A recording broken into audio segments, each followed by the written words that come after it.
Ako ang inyong Lolo Pael. At ako naman si Kabanong. At Ito ang aming kwento.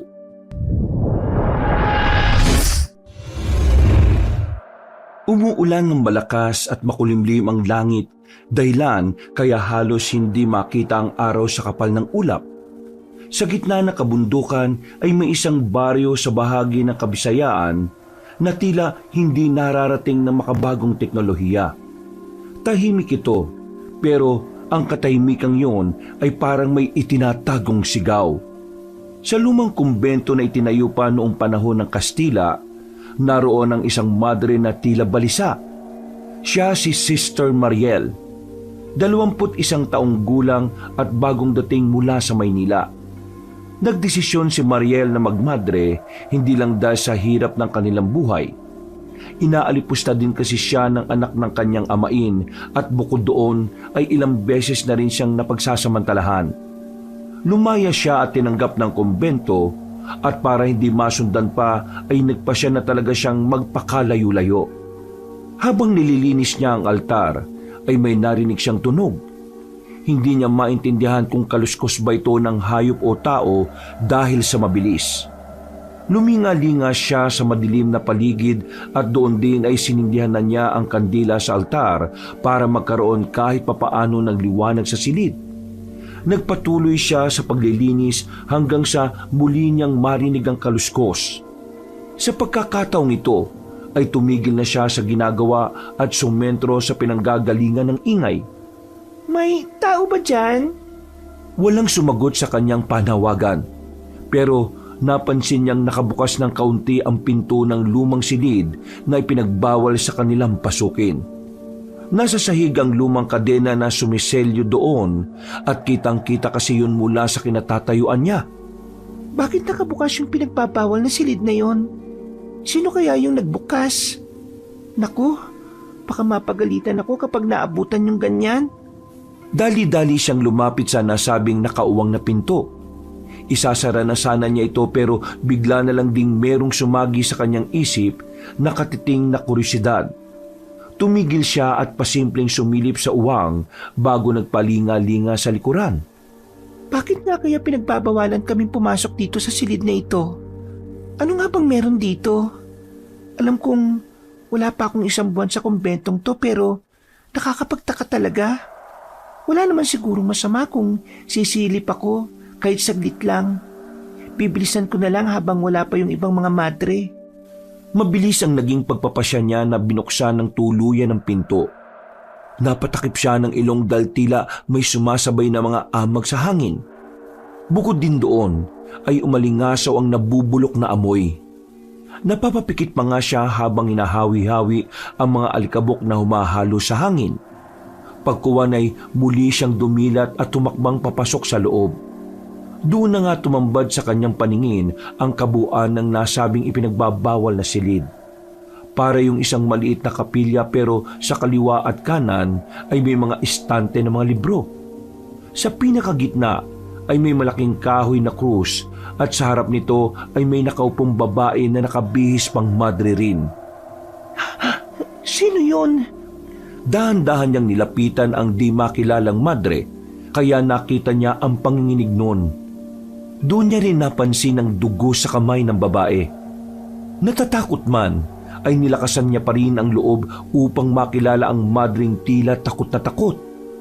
At ganun na lang ang gulat niya nang makilala ngayon.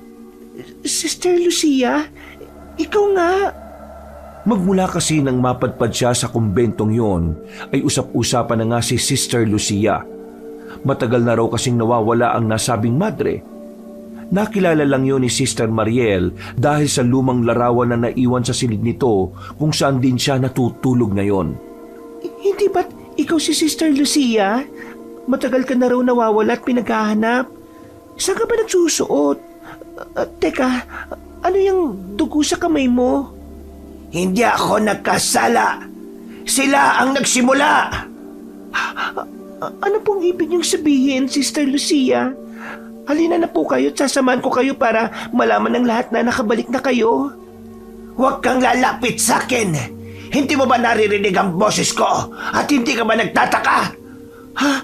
Oo nga no. Anong nangyari sa boses nyo? Bakit parang boses Baguhan ka lang dito sa kumbento, ano? Ngayon lang kita nakita. Ha? Marami ka pang malalamang lihim, baguhang madre. Ano pong ibig niyong sabihin? Umalis ka na, baguhang madre. Bago ko pa hindi mapigil ang sarili ko. Hindi ako nagkasala. Sila ang nagsimula. Sila ang gumawa nito sa akin. Dahil doon ay dahan-dahang napatras si Sister Mariel habang nakatingin sa duguang madre na tila nawawala sa sarili. Nang nasa pintuan na siya ay biglang tumigil sa pagsasalita si Sister Lucia.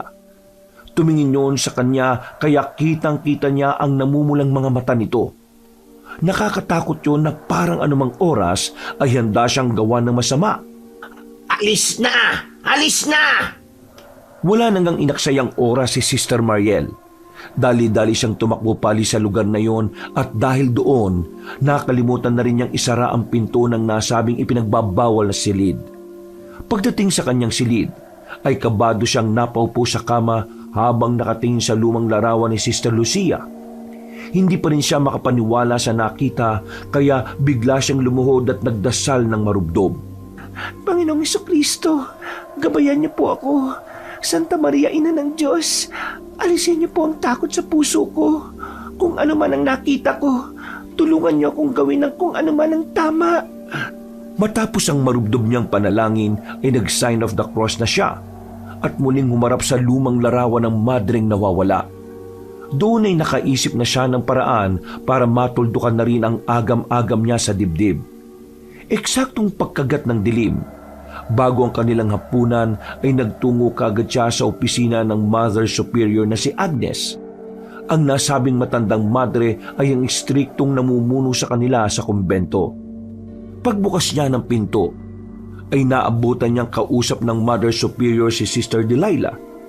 Tumigil ang mga yon sa pag-uusap matapos din siyang makita. Pagkalaon ay yumukod na nga si Sister Delilah bago magpaalam. Pinagmasdan pa siya niyon nang makahulugan na pasimple niya ring inismiran. Hindi niya rin masyadong pinahalata ang takot na nararamdaman matapos kang makita si Sister Lucia sa pinagbabawal na silid ng kumbento. Pumustura siya ng maayos at marahang isinara ang pinto bago lumapit sa desk ng Mother Superior. Magandang gabi po, Mother Superior. Mabutit na parito ka na, Sister Mariel. Hindi na kita ipapatawag pa sa mga madre.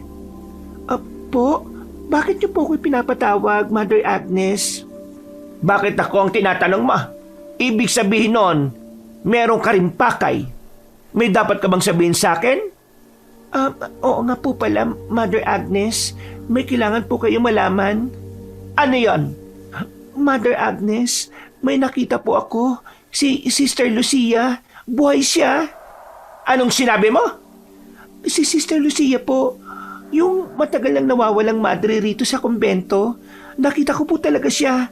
May dugo mga kamay niya at para siyang sinasapian. Saan mo naman siya nakita? Totoo ba yung sinasabi mo? Sa lumang silid po. Anong ginagawa mo sa lumang silid? Hindi ba't alam mo naman ay pinagbabawal ang pagpasok o ang paglapit sa silid na yon? Nakita ko pong nakauwang ang pinto noon kaya sumilip ako. At yun na nga po, nakita ko si Sister Lucia.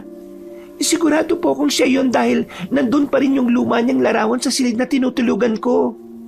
Nakauwang ang pinto? Paanong nabuksan ang lumang silid na yon? Alam mo bang matagal nang hinulog sa balon ng kumbento ang susi ng kadenang ginamit doon? Para wala nang makapagbukas noon?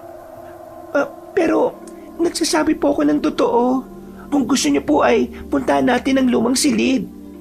Napabuntong hininga na lang ang Mother Superior pero sa huli ay pinagbigyan niya na rin ang nais ng madre. Pinuntahan nga nila ang lumang silid at ganoon na lang ang gulat ni Sister Mariel dahil katulad ng sinabi sa kanya, nakakandado nga ulit ng kadena ang nasabing kwarto. Paano nangyari to? Nakita ko po talaga na bukas to kanina, Mother Agnes. Nakita ko po sa loob si Sister Lucia at nakausap ko pa siya. Nandun po siya mismo. Tumigil ka na, Sister Mariel. Alam mo bang dahil sa mga sinabi mo ay hindi mo nirerespeto ang pagkawala ni Sister Lucia? Binibigyan mo rin ng pag-aalala ang puso namin dahil sa mga sinasabi mo. Mabuti na lang at tayo pa lang nila Sister Delilah ang nakakaalam ng patungkol dito. Pero nagsasabi po ako ng totoo. Sigurado ka ba dyan? Bakit hindi mo sabihin sa akin ngayon kung paano ka humikit ng marijuana na pinabili mo pa kay Robin? Huwag ka nang tumanggi dahil nahuli siya ni Father Gestani. Inamin niya ang lahat-lahat at sinabi sa akin ang tungkol doon. Po? Nagulat ka, no? Marahil ay epekto yan ng paghitit mo ng marijuana. Sinisira na niya ng utak mo. Kaya Sister Mariel, ipinag-uutos ko bilang iyong pinuno na kalimutan na ang mga ilusyon na inakala mong totoo. Ang sino mang nagukay ng mga kasalanan ng nakaraan ay pinarurusahan din. Opo, Mother Agnes. Sige na, magtungo ka na sa silid ng hapagkainan at kalimutan ang mga nangyari ngayon. Pero maghintay ka lang ng ilang araw para sa parusang igagawad sa iyo dahil sa kasalanan ginawa mo sa paggamit ng pinagbabawal na marijuana. Kaawa ang kanawan ng Panginoong Diyos. Napayukod na lang si Sister Mariel na hindi pa rin makapaniwala sa mga nangyayari. Sigurado siya sa sariling totoo ang mga nakita niya kanina at hindi yung dahilan ng tama ng marijuana. Totoong gumamit siya noon pero 1 buwan na siyang tumigil dahil nakokonsensya na rin siya at gusto niyang magserbisyo sa Diyos ng buong buo. Pagdating sa silid hapagkainan ay pumesto kagad siya at naghapunan. Tahimik lang siyang nanginginain katulad ng ibang madre na naroon. Nang matapos na, ay tumulong siya sa pagliligpit ng mesa at paghuhugas. Mabilis na lumipas ang oras. Pagkatapos ng kanilang pangkalahatang pagdarasal, ay dali-dali siyang nagtungo sa silid at nagtanggal ng mga suot pang madre. Pagkatapos noon, ay muli siyang napatingin sa larawan ni Sister Lucia habang napapabuntong hininga. Ikaw naman talaga yung nakita ko, di ba, Sister Lucia? Diyos ko po, sana ay mali ang naisip ko. Patawarin niyo nawa ako, Panginoon ko. Naniklood siyang muli at tumingin ng tawad at pagkatapos ay natulog na siya ng matiwasay. Pero ang akala niyang mahimbing natulog ay biglang nabulabog ng isang panaginip. At hindi lang to ordinaryong panaginip, kundi isang masamang panaginip. Ito ang unang pagkakataon ni Sister Mariel sa kumbento na managinip ng ganoon kasama at nakakatakot. Nakakita siya ng isang batang lalaki na may sunog sa katawan. Umiiyak yon habang nakatayo sa tapat ng krusipihong nasa likuran nito. Napansin ng madre na ang silid na kinaroroonan nila ng nasabing bata ay ang loob ng lumang silid na napasok niya nito. Tumatangis ang kaawa-awang bata na hindi makilala at halatang-halata ang sakit na nararamdaman noon sa tindi ng pagkasunog ng katawan. Anong ginagawa ko rito? Bakit merong bata? Ali, tulungan mo ko. Ako po si Ruben. Pakiusap, tulungan mo ko. Ruben? Pakiusap po. Nakikiusap ako. Huwag mo kong iiwan. Sila po ang nagkasala. Wala po akong kasalanan. Hindi ako nagkasala, kundi sila po. Anong ibig mo sabihin, Ruben? Sinong sila ang totoong nagkasala? Anong ginawa nila sa'yo? Bakit ka may sunog sa katawan? Anong nangyari? Huwag mo po akong iiwan dito, Ali. Mamamatay ako. Parang awa mo na po. Gusto ko na pong umuwi. Palapit na si Sister Mariel sa kaawa-awang paslit nang bigla siyang nakarinig ng nakakakilabot na ugong. Sabay silang tumigil sa pagsasalita ni Ruben at nagmasid-masid sa paligid. Kitang-kita ng madre ang matinding takot sa mukha ng batang lalaki kaya natakot na rin siya. Ilang saglit pa nga ay nakarinig naman sila ng langit-ngit mula sa likod ni Ruben. Hanggang sa sabay na silang napalingon doon. Nakita nila ang unti-unting pagbaliktad ng krusipihong nandoon kaya lalo silang nagimbal. Nandiyan na yung kampo ng kadiliman. Huwag mo akong iiwan, Ali. Mamamatay ako. Bago pa matapos ng batang lalaki ang sinasabi ay may kung anong kadiliman na parang usok ang lumukob sa kanya at pagkatapos noon ay isang nakabibinging ugong ang umalingaw-ngaw sa buong silid. Sinundan niyo ng malakas na halakak ng tila isang demonyo kaya natakot ng husto si Sister Mariel. Hindi na niya rin nagawang mailigtas si Ruben dahil napangunahan na siya ng matinding takot ng kalooban. Tumakbo siya papunta sa likuran para makalabas sa nasabing silid. Subalit nang itulak niya ang pinto, ay nakita niyang nakakandado ito ng kadena mula sa labas. Kinalbog niya yon ng maraming ulit habang sumisigaw ng tulong hanggang sa makakita siya ng mga madre na sumisilip sa kaunting uwang. Parang awan niyo na. Tulungan niyo ako makalabas dito. May patang nilukuban ng itim na kung anong gawa ng kadiliman. Tulungan niyo kami. Makiusap. Subalit sa halip na mag-atubiling tulungan siya, ay tumayo lang ang mga madre na pagkalaon ay tinawanan siya na parang nililibak. Hanggang sa maramdaman ni Sister Mariel ang presensya ng kadiliman sa kanyang likuran. Hinawakan siya nito sa balikat at tinatak ng mabilisan dahilan para mapasigaw siya sa sobrang pagkagimbal. Napabalikwas ng bangon si Sister Mariel. Nagising siyang pawisan dahil sa masamang panaginip na yon. Habang napapahawak sa dibdib na dinig pa rin niya ang mabilis na tibok ng kanyang puso. Panginoon, bakit po ko dinadalo na masama ng panaginip? Patawad po kung ako man ay nagkasala. Huwag na po sanang maulit ito. Parang awa niyo na po. Pagkatapos niyang dumulog ulit ng panalangin ay napalingon siyang muli sa larawan ni Sister Lucia. Hanggang siya ay mapalingon na sa bintana kung saan ay napansin niyang tila may mga marka ng daliri doon. Basang-basa yun na parang galing sa ulan. Pero hindi naman umuulan ng hating gabing yon kaya mas lalo siyang nakaramdam ng takot. Panginoon, ilayo mo po ako sa anumang gawa ng kadiliman.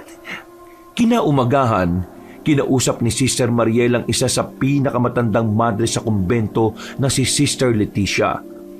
Bulag na yon at hindi na nakakalakad ng maayos kaya madalas na lang na nasa silid niya. Sinamantala nga niya ang pagkakataon na siya ang maghahatid ng pagkain sa matandang madre. Kaya kinausap niya kagad to patungkol sa mga weirdong nangyari sa kanya kahapon kasama na ang nakakatakot na panaginip na patungkol kay Ruben. Gusto kasing malaman ni Sister Mariel ang ilan pang kwento patungkol sa kumbento. Mahina man kasi ang pangangatawan ng matandang madre at bulag na, pero maraming nagsasabi ng malinaw at matalas pa ang pag-iisip nito. Kaya kung sakaling magtanong siya patungkol sa nakaraan ng kumbento ay tiyak na masasagot nito. Pagpasok niya sa silid ay nilagay niya kaagad ang pagkain sa lamisita. Eksakto na katatapos lang ni Sister Leticia manalangin kaya sakay ng wheelchair ay lumapit na matandang babae sa kanya. Sister Leticia, ako na po ang lalapit sa inyo. Ako nga po ulit si Sister Mariel, yung baguhang madre rito. Ako po ulit ang nakatokang sumama sa inyo sa pagkain ngayong maghapon. Ngumiti lang ang matandang babaeng bulag at pagkatapos ay nagsimula na nga siyang pakainin ng almusal si Sister Mariel. Bumuelo muna ang baguhang madre bago magtanong patungkol sa mga bagay-bagay. Sister Leticia, may tanong po ako. Pwede niyo po bang ikwento sa akin kung sino po si Sister Lucia at kung anong klaseng madre siya? Kung itatanong niyo po kung bakit ako interesado gusto ko lang po kasing mas lubos na makilala yung taong yon. Doon po kasi ako ngayon sa silid niya natutulog Napaismid na matandang bulag sa madre kaya napahinto sa pagsasalita si Sister Mariel. Pagkalaon ay pinainom niya kaagad yun ng tubig at saka nag-antabay. Tahimik ang matanda sa loob ng ilang minuto. Pero matapos niyang subuan ng 3 beses ay bigla na lang yung nagsalita. Doon nga ay nalaman ni Sister Mariel ang totoong kwento sa likod ng kababalaghan patungkol kay Sister Lucia. Ang nasabing madre ay itinuring na makasalanan at martir. Siya ang unang madre sa simbahan na yon na tinanggihan. Pinaniniwalaan kasi si Sister Lucia na kaya niyang palayasin ang demonyo sa katawan ng isang batang lalaking inampo noon ng kumbento. Ngunit hindi siya pinakinggan ng simbahan. Sinabi ng mga pari noon, kabilang na si Father Gistoni, na hindi raw totoo ang kasamaang bumabalot sa batang lalaki. Ngunit ilang araw matapos ang pahayag na iyon ng madre, ay isa-isa nang nangamatay ang mga madre at si Sister Lucia ang sinisisi ng kumbento. Ito ang dahilan kaya rin pala nawala ang nasabing madre. Gulat na gulat si Sister Mariel sa kanyang nalaman kaya naisip niya ang nakita kahapon at napanaginipan. Pareho kasi ang sinasabi ni Sister Lucia at Ruben na wala silang mga kasalanan. Matanong ko lang po, ano pong pangalan ng bata? At nasaan na po ba talaga si Sister Lucia? Pati po yung sinasabi niyong bata. Nagulat siya sa naging reaksyon ni Sister Leticia, pero mas nagulat siya nang sabihin nun na hindi nga tinuturing na bata si Ruben, kundi isang demonyong kampo ng kadiliman na nag-anyo bilang isang bata. At sa huli ay nangilabot ng gusto si Sister Mariel dahil sa sinabi ng madreng bulag. Napalunok siya at napapunas ng pawis sa noo dahil ramdam niyang tila sinsero ang matandang babae na parabang nakikita ang hinaharap. Ano pong ibig niyong sabihin, Sister Leticia? Narito na ulit siya? Si Ruben po ba? Yung tinutukoy niyong demonyong kampo ng kadiliman? Ano pong ibig sabihin niyong bumalik siya para tapusin ang sinimulan niya? Naantala na si Sister Mariel dahil biglang may kumatok na sinundan din kagad ng pagpasok ni Madre Delilah. Nagtaka pa nga siya dahil alam niyang siya ang nakatoka sa matandang madre ngayong maghapon. Pero ayon nga kay Sister Delilah, ang mismong Mother Superior ang nag-utos na magpalit sila ng pwesto. Malalagay siya ngayon sa paglilinis ng mga banyo at hindi lang isang araw kundi buong isang linggo. Umalma pa siya pero sinabi nga ng sipsip ng madre na kung meron siyang reklamo ay kay Mother Agnes siya magreklamo. Dahil doon ay wala nang nagawa si Sister Mariel kundi ang makipagtulungan na lang. Pero meron na siyang napapansin sa mga ikinikilos ng Mother Agnes at Sister Delilah. Pakiramdam niya ay merong iniiwas sa kanya ang mga yon. Kaya siya nilipat ng gagawin para malayo sa ibang madre. Ang paglilinis kasi ng banyo sa kumbento ay isa sa pinakahiwalay na gawain ng mga madre. Bihira kang makikipag-usap dahil sa sobrang pagkaabala. Napapansin kong parang meron talaga silang tinatago ngayon sa akin. Magmula yung sinabi ko nakapasok ako sa lumang silid. Kung ano man ang sikretong yon, kailangan ko yung alamin.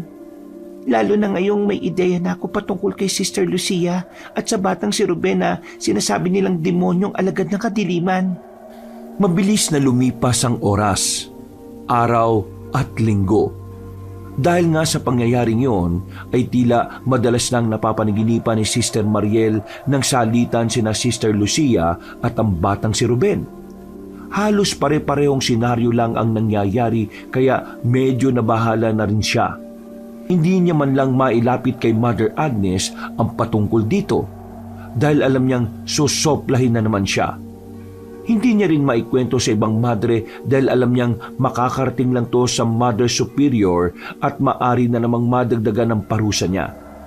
Hindi pa nga niya natatanggap ang parusa patungkol sa paggamit niya ng marijuana kaya hanggang ngayon din ay naghihintay siya sa ipapataw sa kanya. At dumating na nga ang araw na yon. Ipinatawag siya ni Mother Agnes at pagdating sa opisina nito ay nandoon nga ang tila kanang kami nitong si Sister Delilah. Masama at tila nandilibak na naman ang tingin sa kanya ng dalawa. Magandang araw po, Mother Agnes, Sister Delilah. Magandang araw din. Alam mo naman siguro kung bakit kita ipinatawag dito, hindi ba? Opo. Tatanggapin ko po yung kung ano mang kapurusang igagawad nyo. Huwag niyo lang po akong paalisin dito sa kumbento. Wala na po akong ibang matutuluyan kaya nakikiusap ko na huwag niyo pong gawin sa akin yun. At sino naman na nagsabi sa iyo na magiging parusa mo ay ang pagpapalaya sa kumbento? Wala naman pong nagsabi. Naisip ko lang po yun, Mother Agnes. Kung gagawin namin yun sa iyo, baka lalo ka lang mapariwara at malayo sa Diyos. Makinig kang mabuti, Sister Mariel. Dito sa kumbento, tuwing ganitong buwan ay nagpapadala kami ng isang representable papuntang bayan. Ito ang ginagawa naming parusa sa mga madring katulad mo na pasaway. Hindi ka lang magpupunta sa simbahan roon para dumalo bilang representable ng ating kumbento, kundi ang lahat ng nais mabili ng mga madre rito sa atin ay ikaw ang bibili. Pagbalik mo rito, kailangan bitbit mo ang mga iyon. Walang labis at walang kulang. Ayun lang po. Aba, at nakulangan ka pa sa parusa. Bakit? Akala mo ba lalatiguhin ka rito o paluluhurin sa asin o papasuin? Hindi porke malayo sa kabiasnan ng kumbento natin gagawin din natin ang kapamaraan ng mga ninuno natin. Isa pa, hindi naman totoo ang mga ganoong ginagawa sa kumbento. Pasensya na po. Bukas ng umaga, pupunta dito si Father Gestoni at Robin. May iwan dito si Father Gestoni kaya isasabay ka na ni Robin papuntang bayan. Po, kay Robin ako sasabay? Bakit? Parang gulat ka. Hindi ba malapit naman kayo ng taong yon? Nagulat lang po ako. Akala ko po kasi pagbabawalan niyo na akong lumapit sa kanya. Bakit naman kita pagbabawalan? Ang taong nakagawa ng kasalanan, kapag lalo mong ginigipit ay lalo lang itong kakawala. Kaya ngayon, mas mainam na ikaw na mismo ang sumuri sa pananampalataya mo. Walang makakakita sa inyong dalawa sa bayan kaya malayang magagawa ang gusto mo. Pero alalahanin mo sanang nakikita ng Diyos ang lahat. Kung magkasala ka man ng di namin nalalaman, ay pananagutan mo na yun sa Panginoon. Naintindihan ko po. Salamat sa paalala, Mother Agnes. O sige na, makakaalis ka na. Paglabas ng opisina ay hindi na tuloy mawaglit sa isip ni Sister Mariel ang mga sinabi sa kanya ni Mother Superior. Pakiwari niya tuloy ay sinusubok ang kanyang pananampalataya kaya hindi siya masyadong nakatulog na maayos. Pasado 3:00 na madaling araw, lumabas siya ng silid para magtungo sa banyo. Nang malapit na siya sa silid ng hapagkainan, ay meron siyang napansin na tao sa pinakadulo ng pasilyo. Wala sa sariling sinundan niya yon, dala na rin ng kuryosidad. Nang matamaan niyo ng liwanag, ay nakumpirma nga niyang si Sister Delilah ang nakita niya. May hawak yon ng isang botelya na kung anuman ang laman, kaya napakunot siya ng noo. Bote ba ng langis yung hawak niya o holy water? Nang mawala na sa paningin niya ang nasabing madre, ay nagtuloy-tuloy na siya sa banyo dahil tila puputok na ang kanyang pantog. Ilang saglit pa nang matapos na siya sa pag-ihi, paglabas ng banyo ay nakarinig siya ng tila nakakatakot na ungol ng kung anong hayop. Umalingaw-ngaw yon sa buong paligid pero parang siya lang ang nakakarinig. Sinundan niyo ng isa pa at ng isa pa. Hanggang sa may marinig na siyang ungol at pagaspas ng kung anong malaking ibon mula sa kung saan. Sumilip siya sa malaking bintana na katapat niya lang kaya nakita niya ang bilog na buwan. Doon din ay may nakita siyang dumaan na ibon na animoy kasing laki ng tao. Sa takot ay napa-sign of the cross siya at patakbong bumalik sa kanyang silid. Ikinandado niya kaagad ang pinto at pagkatapos ay muling sumilip sa bintana pero wala na ang malaking ibon na inakala niya. Kailan ko nakakita ng ganun kalaking ibon? Parang kasing laki ng tao. Ibon nga ba talaga yun? Napa-sign of the cross na naman siya at muling dumulog ng panalangin. Pagkatapos noon ay nahiga na siya at pinilit ang sarili na makatulog hanggang sa magawa nga niya.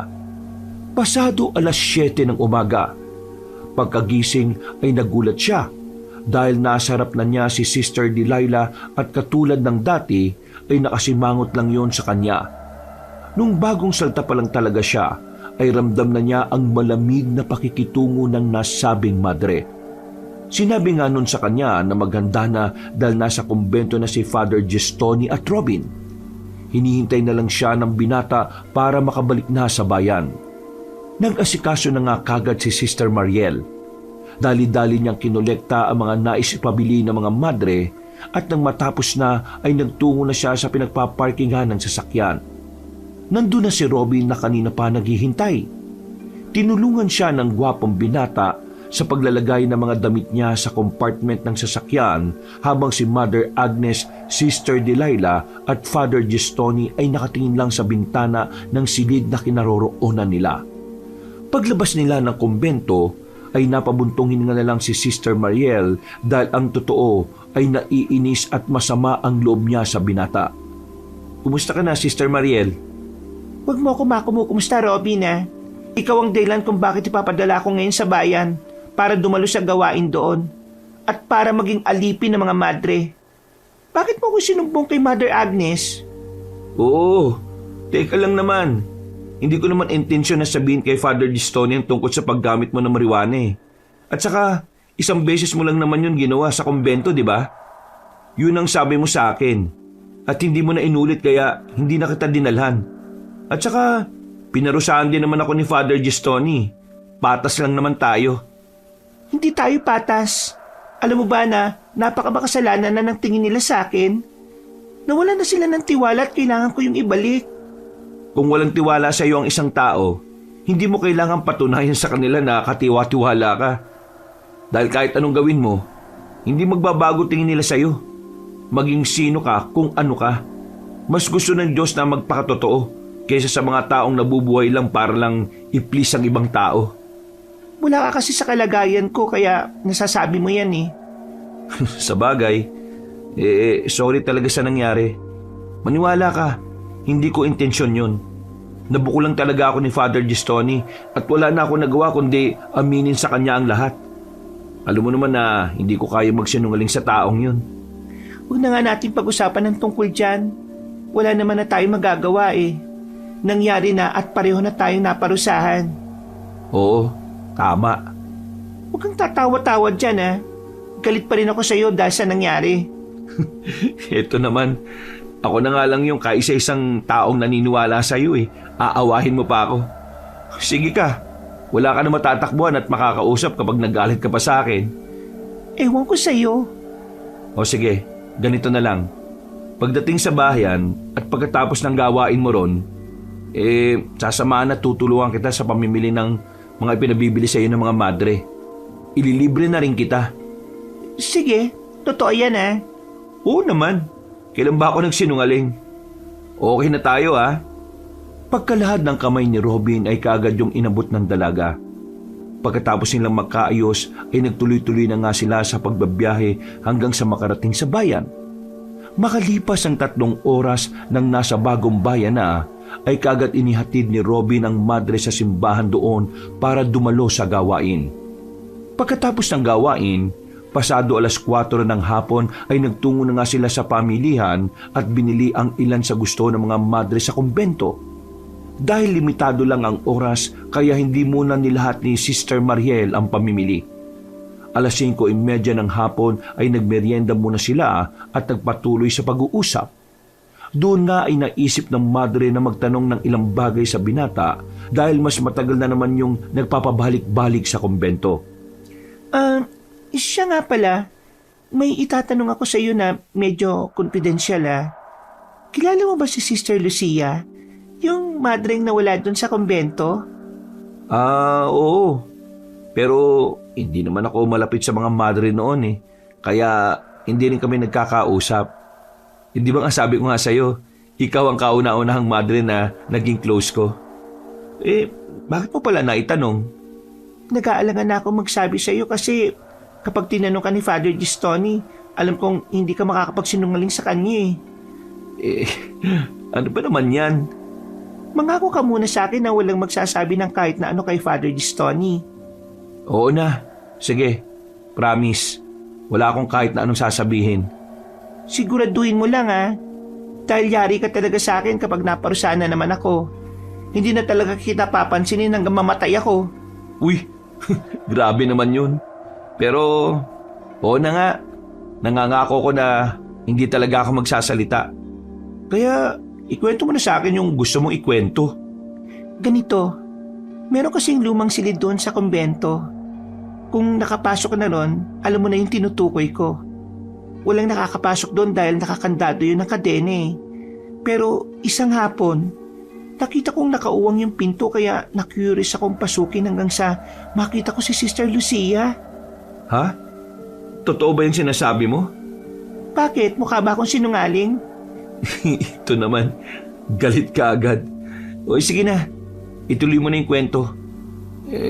Nakita mo talaga yung nawawalang madre? Oo. Hindi lang nakita ko, di nakausap ko pa siya. Sinabi ko yun kay Mother Agnes pero hindi niya ako pinaniwalaan katulad mo ngayon eh. Ang hirap naman kasi paniwalaan eh. Pero totoo yung sinasabi ko. Totoo yung nakita ko. At sigurado ako doon.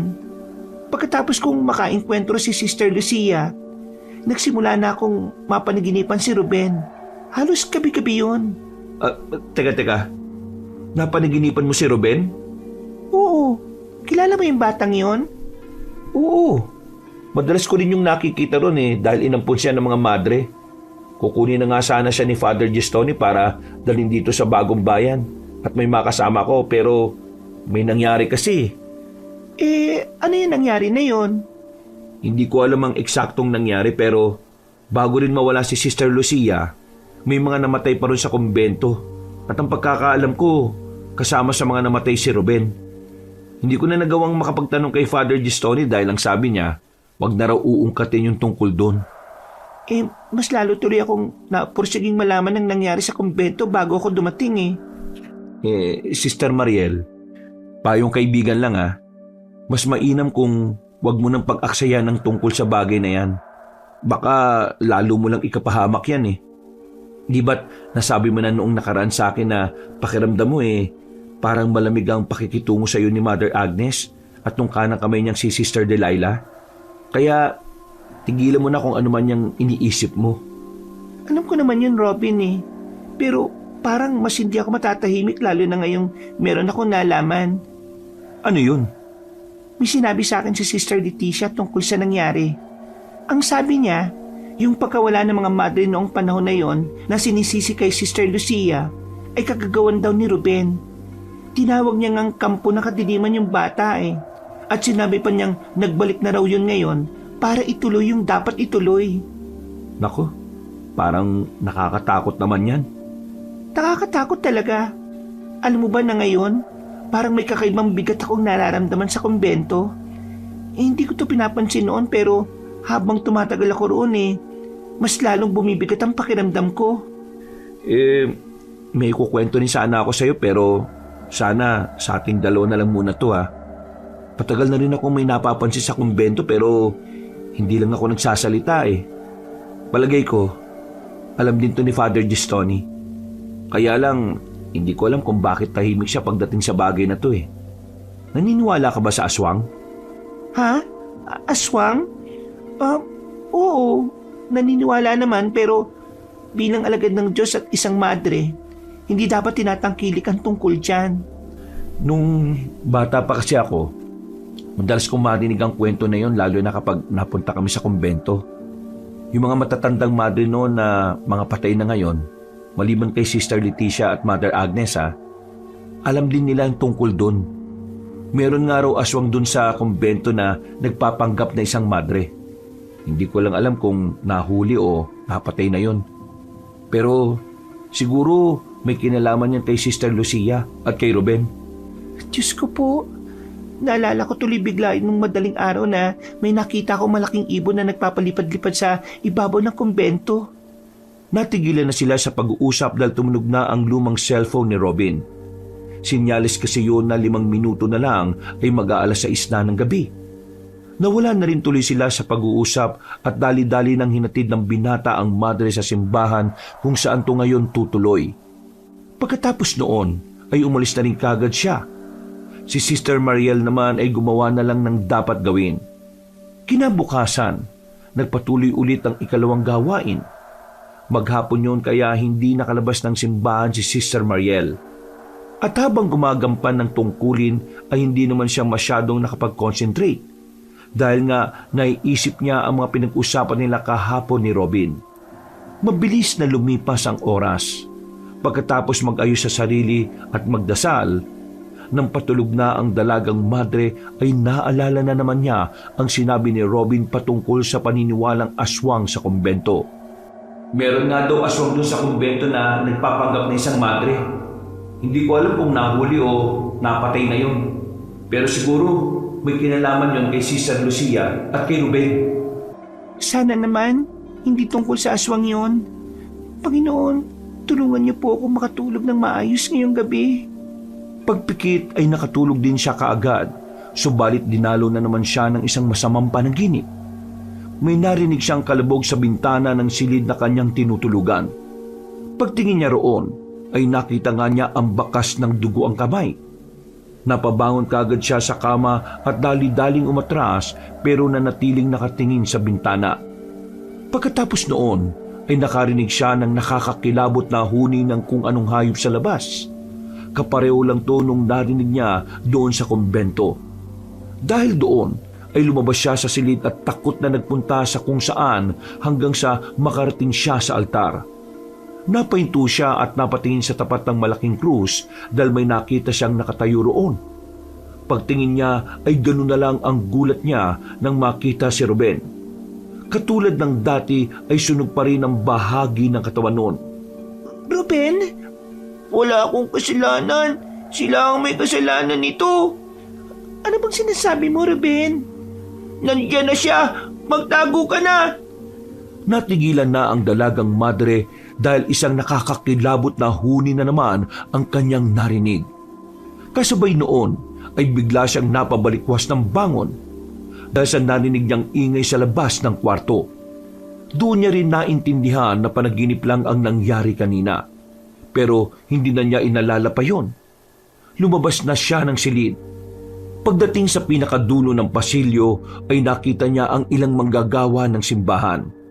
May isang babae na nakahandusay sa sahig at nangingisay. Bumubula ang bibig noon habang ang mga mata ay tumitirik. Pero hindi yon ang mas umago ng pansin niya, kundi ang dugo sa maselang parte ng katawan noon. Ano nangyari kay Aling Gina? Bakit siya nangingisay at dinudugo? Dalhin niyo na kagad siya sa ospital! Madali kayo! Wala nang inaksayang oras ang lahat. Mabuti na lang ay malapit lang doon ang ospital ng Bagong Bayan kaya nakatawag kagad sila ng ambulansya. Nang isasakay na si Aling Gina ay napalingon sa kung saan si Sister Mariel. Mula sa pinakatuktok ng simbahan ay may napansin siyang kung ano na nagtatago sa malaking krus na nasa itaas. Nawala rin kagad yun kaya hindi na niya napagtuunan ng pansin. Umalis na rin kasi ang ambulansya kaya doon na natuon ang atensyon nilang lahat. Kinabukasan, maagang natapos ang kanilang huling gawain. Pagkatapos mananghalian ay sinundo na kagad niya si Robin. Nagtungo nga sila sa pamilihan ng Bagong Bayan para ituloy ang pamimili ng mga pangangailangan ng mga madre sa kumbento. Habang nagbabiyahe pabalik sa kumbento, ay naikwento nga ni Sister Mariel ang tungkol sa nangyari kagabi. Ibinahagi niya rin ang napanaginipan bago yon mangyari. Wala siyang itinago kay Robin dahil alam niyang maniniwala at mapagkakatiwalaan niya ang binata patungkol dito. Palagay ko, Sister Mariel, kailangan mo na ulit ng deliberasyon. Hindi na maganda mga napapanaginipan mo eh. Posibleng sanhiya ng kakaisip mo patungkol sa bagay na yon. Naisip ko rin naman yan. Pero sa tingin mo, nagkataon lang ba ang nangyari kagabi? Yung panaginip ko patungkol kay Ruben at yung nakita ko sa tuktok, sa krus ng simbahan na parang aswang? Sigurado kong may pakahulugan ng mga yun eh. Dapat ko tong ipanalangin sa Diyos para maging maluwag ulit ang pananatili ko sa lugar na ito. Kung gusto mo, pwede ka ulit tumikim ng marijuana. Meron akong dala dito. Masaway ka talaga, no? Inuudyokan mo pa talaga ako, makasala na naman. Tapos, sasabihin mo na naman kay Father Gistoni. Kahit kailan. Ay nako, hindi na ako titikim yan. Binibiro lang kita, no? Wala naman akong dala eh. Tsaka, tinigilan ko na rin ang paggamit nun. Pinapagaan ko lang ang alalahanin mo. Hindi magandang biro at hindi nakakagaan ang alalahanin ko. Ay nako, ikaw talaga. Natawa na lang si Robin habang nagpapatuloy sa pagmamaneho. At dahil din doon ay iniba na nga ng binata ang usapan para naman hindi na lang puro sa hindi pangkaraniwan ang pinag-uusapan nila. At mabilis na namang lumipas ang oras. Mga bandang 5:30 na ng hapon sila nakabalik sa kumbento. Nagtagal din sila dahil ilang beses na nag-overheat ang sasakyan. Nang nasa parting area na sila, napansin ni Sister Mariel ang ilang mga madre na nasa bukana ng kumbento at tila nag-uusap-usap. Dahil doon ay nauna na muna siya kay Robin na siyang nagbubuhat naman ng mga pinabili ng mga kababaihan. Anong meron mga sister? Nang makita niya ang isa sa mga madreng nagngangalang Angela ay natutop niya ang kanyang bibig. Sugatan kasi yun at puno ng kalmot sa iba't ibang bahagi ng katawan. Ano nangyari kay Sister Angela? Ayon nga sa mga kapwa madre nila sa kumbento, ay kagabi pa raw nawawala si Sister Angela. At ngayon lang bago lumubog ang araw ay naabutan na lang nila yon sa tapat mismo ng kumbento. Sugatan at takot na takot pero walang maalala sa mga nangyari. Dahil doon ay kaagad tinawag ni Sister Mariel si Robin para tumulong sa pagbubuhat. Dinala nga nila ang kawawang madre sa pagamutan ng kumbento para mabigyan ng paunang lunas. Bago lumabas ng silid dahil hindi mapakali, kaya naman nilapitan ni Sister Mariel ang sugatang madre para sana tanungin. At nang makita niya yon, ay bigla na lang siyang hinawakan sa mga kamay. Sa isang iglap, ay merong kakaibang mga pangitain na sumagi sa isip niya na parabang ipinasa ni Sister Angela. May mga umaagos na dugo, nagliliyab na kumbento at ang sigawan ng mga madre na punong-puno ng takot. Dahil doon ay kaagad bumitaw si Sister Mariel at napatras. Pinagmasdan lang siya ng makabuluhan ng nasabing madre at gawa naman ng matinding takot ay dali-dali na siyang lumabas ng silid at tumakbo palayo roon. Ano yung mga nakita ko? Pangitain ba yun na ipinamana sa akin ni Sister Angela? Diyos ko po, mabaging Diyos! Napa-sign of the cross na lang siya bago tuluyang umalis sa lugar na yon. Pasado 8:00 ng gabi, katatapos lang nilang kumain ng hapunan at naipamigay na ni Sister Mariel ang mga pinabili ng kapwa niyang madre sa bagong bayan. May kanya-kanya ng kaabalahan ng lahat, habang ang dalagang madre ay nakatulala lang sa balkonahe sa ikalawang palapag at nakatingin lang sa ibaba. Pinagmamasdan niya si Robin na nakukumpuni ng sasakyan dahil sa tuluyan na nga yung hindi gumana. Dahil tuloy doon, ay hindi na sila nakabiyahe ni Father Gistoni at mukhang may stranded pa ng ilang araw sa kumbento.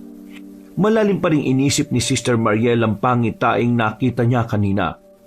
Mga umaagos na dugo, nagliliyab na kumbento at ang sigawan ng mga madre na punong-puno ng takot. Pakiramdam niya ay mas lalo lang gumulo ang sitwasyon niya sa kumbento dahil kung ano-ano na ang kanyang nakikita. Napa-sign of the cross na lang ulit siya at babalik na sana sa kanyang kwarto nang biglang dumating si Father Gistoni. Kagagaling lang na matandang Ginoo sa opisina ni Mother Agnes. Sister Mariel, ano at nandyan ka pa sa balkonahe? Nagpapahinga lang po. Patulog na rin po ako, Father. Ay sigurado kang nagpapahangin ka lang dyan. Wala ka bang pinagmamasdan, Sister Mariel? Wala po. Pero nakita ko po si Robin na nag-aayos ng sasakyan. Hindi ko naman intensyon na makita siya pero meron lang din po kasi akong malalim na iniisip eh. Tungkol ba ito sa naikwento sa akin ni Mother Agnes? Ano po ba yung naikwento ni Mother Agnes sa inyo? Nito ngang nakaraang hapon, sinasabi mo nga raw na nakita mo ang madreng matagal nang nawawala. Doon mismo sa lumang silid. Alam mo, Sister Mariel, ang demonyo ay madalas na pumapasok sa isip ng taong maraming alalahanin. Mainam na palagi nating linisin ang ating isipan at tumingi ng patawad sa Panginoon. Maraming salamat po sa mga sinabi ninyo. Ginagawa ko po ang lahat ng yan, Father. Palagi mo rin tatandaan na ang demonyo kapag umalis na to sa isang tao, maghahanap yun ng kanyang lilipatan. At kapag wala siyang nakita, babalikan niya ang taong dati niyang pinanggalingan. Kapag nakita niyang walang laman ang loob ng taong yon o malayo pa rin sa pagsuko sa Diyos, magtatawag ang demonyo ng mas marami pang kampon at sabay-sabay silang papasok sa taong yon. At sa ganung paraan ay lalong sumasama ang kaisipan ng isang tao. Kaya palaging suriin ang ating puso at magpakumbaba palagi sa harap ng Diyos. Maraming salamat po sa paalala, Father. Walang anuman.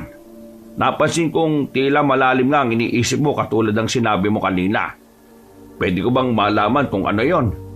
Huwag ka mag-alala. Makikinig lang ako at kung ano man ang mapag-uusapan natin ay mananatili lang yon sa bawat sulok ng balkonaheng ito. Nang sabihin niyo na matandang Ginoo, ay sinamantala na nga ni Sister Mariel ang pagkakataon kahit kinakabahan siya. Huminga muna siya ng malalim para makakuha ng lakas ng loob bago magsalita.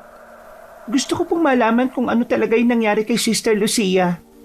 Nawala po ba talaga siya o kasama siyang namatay ng iba pang madre noon? Pati na rin po yung tungkol sa batang si Ruben. Nung nakarang araw po kasi, bago ako magpunta sa bagong bayan, nabanggit sa akin yun ni Sister Leticia. Kaya nahihiwagaan po ako, Father. At palagay ko naman po karapatan ko rin na malaman kung ano nangyari noon. Lalo na't dito na ako mamamalagi sa kumbento. Tama ka. Karapatan mo rin na namang malaman ng totoo kaya ikukwento ko sa iyo. Noong 16 na siglo bago maitayo ang kumbentong ito, may maliit na nayon sa lugar na ito. Namumuhay sila na taliwas sa kalooban ng Panginoon. Sa panahon natin, kulto kung sila ay tawagin. Sinasamba nila ang nilalang na pinaniniwala ang bumaba dito sa lupa at nagkatawang tao bilang isang bata. Wala siyang kasarian kaya hindi matukoy kung babae ba siya o lalaki. Ngayon ko lang po narinig ang tungkol dyan Dahil hindi naman to pinahihintulutan na ikalat sa buong kumbento. Kaya ang lahat ng mapag-uusapan natin ay mananatili lang sa bawat sulok ng balkonaheng ito. Sige po, makakaasa po kayo. At ito na nga, ang nasabing bata na yon ay isang uri ng makasalanang reinkarnasyon. Pero hindi siya demonyo sa karaniwang pakahulugan, kundi isang nilalang na nagpaparusa sa mga taong mapagkunwari at makasalanan sa pananampalataya. Ang ibig niyo pong sabihin, Father Gestoni, isang makasalanan ang nagpaparusa sa kapwa makasalanan? Parang gano'n na nga.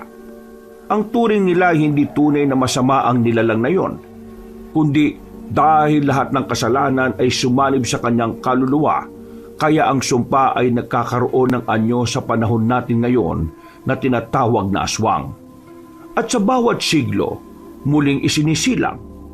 Ano pong ibig niyong sabihin na sa bawat siglo ay isinisilang ang nilalang na yon?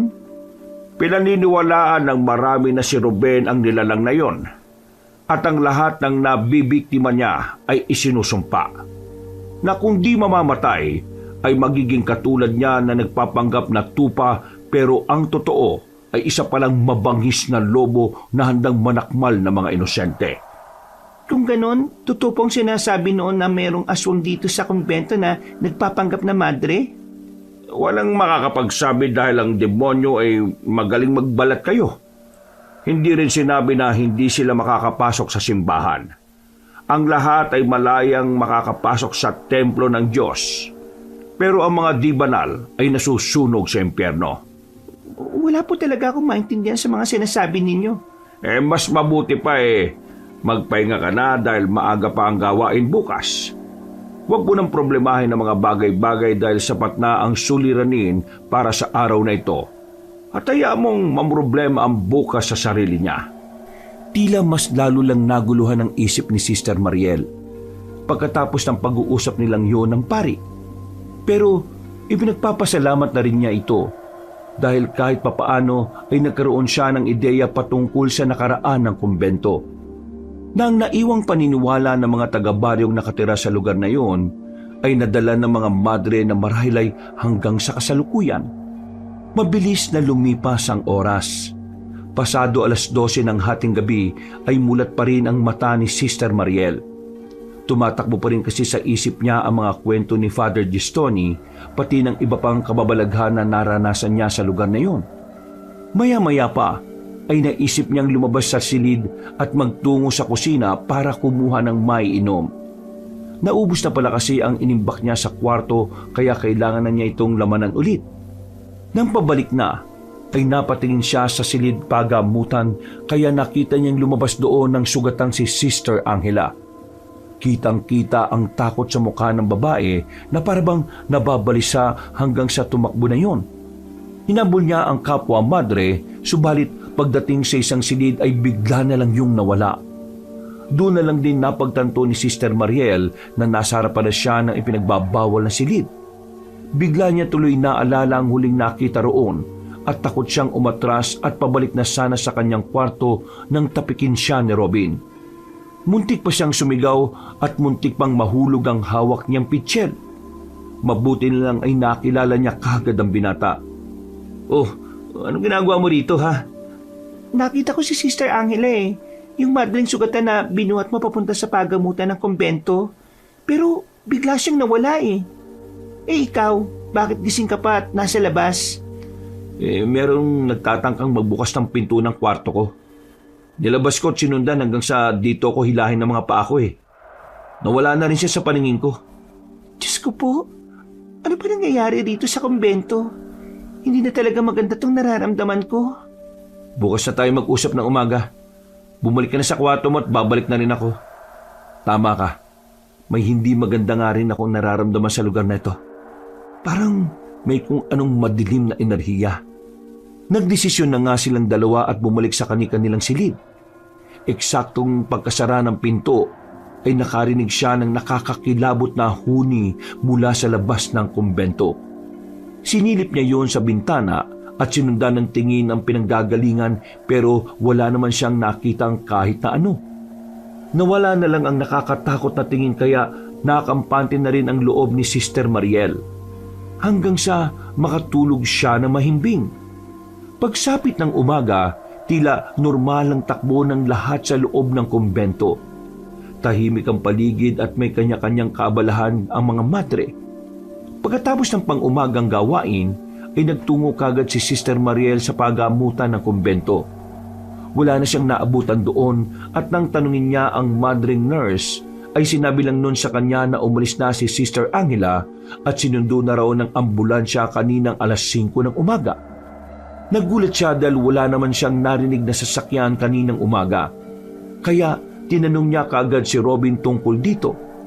Naabutan niya ang binata sa mismong parking kung saan ay patuloy pa rin sa pag-aayos ng sasakyan. May dumating pa ambulansya kaninang alas 5? Ha? Wala. Bakit? Ang sabi sa akin ni Sister Nurse Joy, meron daw dumating at sinundo si Sister Angela para dalhin sa loob ng bagong bayan. Ngek, gising na ako ng alas 5 at nagdarasal ako pero wala naman ako narinig eh. Kung meron mang dumating na sasakyan, sasabay ako para makahingi ng tulong sa talyer doon sa bagong bayan. Wala talaga eh. Ibig sabihin nagsinungaling si Sister Nurse Joy? Hindi ko alam. O baka hindi ko lang napansin. Natigil na sila sa pag-uusap matapos makarinig ng nakabibinging sigaw mula sa loob ng kumbento. Dahil doon ay tumigil sa ginagawa si Robin at sabay silang tumakbo papasok sa loob. Tinungo nila ang opisina at silid ni Mother Agnes dahil doon nang galing ang malakas na boses. Naabutan nilang marami ng tao roon. Kabilang na si Sister Delilah at Father Gestoni na hindi maipinta ang muka. Gulat na gulat ang lahat matapos matagpuan si Mother Agnes na patay mismo sa mismong desk niya. Ang mga mata ay tila hinigit palabas. Nakapako ang dila at ang mga kamay sa lamesa. At puno ng kalmot sa iba't ibang bahagi ng katawan. Tila nanlamig ang buong katawan ni Sister Mariel matapos makita ang kalunos-lunos na sinapit ng kanilang Mother Superior. At dala ng matinding takot ay hindi niya na namalayang napayakap na pala siya ng mahigpit kay Robin. Dahil sa nangyaring yon, ay gumuho ang katahimikan sa buong kumbento. Nagsimula ng maghinalaan sa isa't isa ang mga madre. Dahil doon ay umaksyon na kaagad si Father Gestoni na pumagitna sa mga madreng nagkakagulo. Sa halip na maghinalaan kayo sa isa't isa, Bakit hindi natin nirespeto ang pagkawala ni Mother Agnes? Siya ay malapit kong kaibigan at nalulungkot ako ng gusto sa kanyang pagkawala. Pero hindi ito ang panahon para mag-away-away at magsisihan. Ang gumawa nito sa pinakamamahal niyong Mother Superior hindi makakaligtas sa parusa ng Diyos. Kaya magpanalanginan kayo. Ipanalangin ninyong masukol kagad ang gumawa nito. Huwag tayong matatakot dahil hindi natutulog ang Diyos. Hindi niya tayo pababayaan sa lahat ng pagsubok. Dahil sa sinabing yun ng pari, ay nanahimik nga sa pagtatalo-talo ang mga madre. Pero hindi pa rin nawala ang bulong-bulungan patungkol sa sumpa ng aswang sa kumbento. Hindi na rin ito napigil ng pari dahil nga sa nangyaring pagkamatay ni Mother Agnes. Naging questionable rin kay Sister Mariel ang tila ginawang pagtatakip ni Sister Nurse Joy kay Sister Angela. Kaya naginala sila ni Robin na posibleng may kagagawa ng nasabing madre sa kamatayan ng Mother Superior. At base na rin sa nakasanayan, kapag namatay ang isang Mother Superior ay merong ritual, tradisyon at paggalang na isinasagawa ng mga madre bilang bahagi ng kanilang pananampalataya, disiplina at pagsasama bilang relihiyosong komunidad. Agad na pinagsama-sama ang mga madre upang magdasal para sa kaluluwa ng yumaong superyora. Inilagak din ang labi ng yumaong madre sa chapel ng kumbento para sa burol. Isinagawa ang funeral mass bilang pasasalamat sa buhay ni Mother Superior Agnes. Nagkaroon rin ng maikling eulogy o pagbabahagi ng alaala sa kanya. Pinangunahan ni Father Gestoni na sinundan ni Sister Delilah at sinundan pa ng mga matagal na nakasama ni Superiora. Dito ay itinuring nilang espiritual na ina ang yumaong madre bilang malalim na paggalang sa kanyang pamumuno at paglilingkod. Gabi-gabi, habang nagbuburol, ay hindi talaga mapalagay si Sister Mariel sa mga pangyayari. Kaya pasimple siyang nag-iimbestiga kahit alam niyang tila delikado. Mas lalo lang din lumaki ang hinala niya kay Sister Nurse Joy at kay Sister Angela na sila ang nasa likod ng krimen na to. Sinabi kasi kalaunan ng manggagamot na madre na nagpasya si Sister Angela na tumiwalag na sa kanyang sinumpaang tungkulin. Alam ni Sister Mariel na hindi basta-basta ang pagtiwalag sa sinumpaang pananampalataya dahil ito ay itinuturing na panghabang buhay na panata na kung tawagin ay solemn vow. Marami pang proseso ang dapat gawin, kabilang narito ang personal na pakikipag-usap sa Mother Superior. Ngayong wala pang bagong namumuno sa kanila, kaya hindi pa rin maaaring makapagsumite ng sulat ng dispensasyon si Sister Angela. Tila ipinalabas lang sa kanila na nasa personal na pagninilay-nilay daw ngayon ang nasabing madre, kaya hindi ito pwedeng maabala.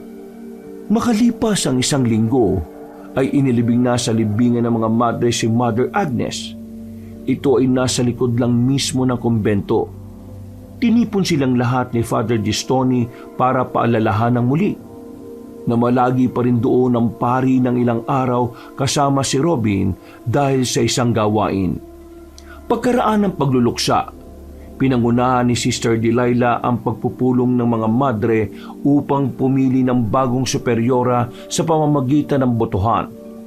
Alinsunod na rin sa patakaran ng kanilang religious order. Inabot na maghapon ng kanilang pagpili hanggang si Sister Delilah na nga ang naitalagang bagong Mother Superior nila. Marami rin ang humiling kay Sister Leticia. Kaso lang ay mas naging praktikal ang karamihan dahil alam na ng lahat na matanda na at hindi na nakakakita ang matandang madre. Kaya kung maluluklok yon, ay mahihirapan lang din ang lahat. Sister Leticia, oras na po ng pagkain ninyo. Gusto ko lang din pong ipaalam sa inyo ang bagong Mother Delilah na po ang bagong superiora natin dito sa kumbento. 2 lang po ang nilamang niya sa inyo. Sayang po ano, pero okay na rin po yun. Sa ngayon po kasi parang delikado rin kapag naging Mother Superior ka. Baka matulad lang din ang mangyari kay Mother Agnes. Huwag naman sana. Pagkatapos siyang mapakain ng matandang madre, ay lumabas na rin siya kaagad ng silid dahil naatasan na naman siya sa banyo. Pagsapit ng gabi, gawa ng matinding pagod, ay nakatulog ng mahimbing si Sister Mariel. Sa eksaktong pasado 12:00 ng hating gabi, ay dinalo na naman siya ng masamang panaginip. Hindi rin siya sigurado kung panaginip to o totoo, pero nakita niya sa altar ng kumbento si Ruben. Ikaw na naman? Ano bang kailangan mo sa akin, Ruben? Hindi ako may kasalanan, Ale. Sila yun. Hindi akong isinumpang aswang sa kumbentong to, kundi sila. Sila ang gumawa at bumuhay sa kampo ng kadiliman. Wala akong kasalanan, Ale. Sila ang nagpapasok ng aswang sa kumbento. Wala akong kasalanan, kaya huwag mo akong iiwan. Mag-iusap. Isama mo na ako sa pag-alis mo dito.